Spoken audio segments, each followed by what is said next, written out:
Yalın kıydı yeşilliğim İhterinde ay dolu Tedra ardında yılmaya İfte kaldı şul günler Karanlık dağdayın dolarga Kadir alır inen bitmek Görmeyim hine yüzünde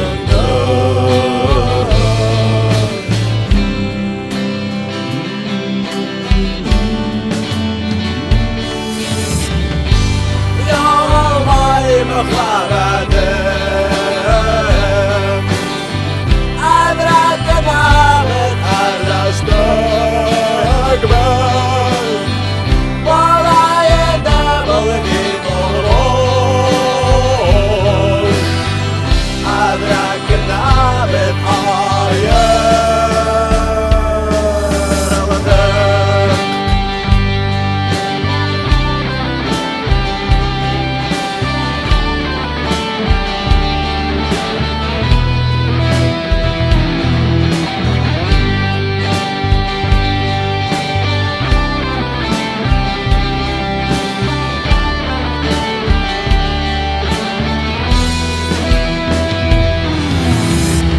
Bana şulay boşu bir hal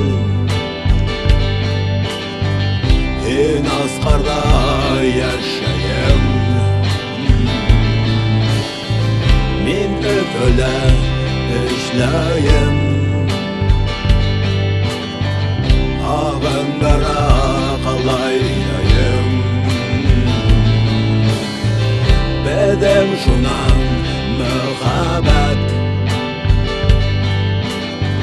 Erip daya yürekten Doğrup kala şundan bezgen Düşlerdagına itadekan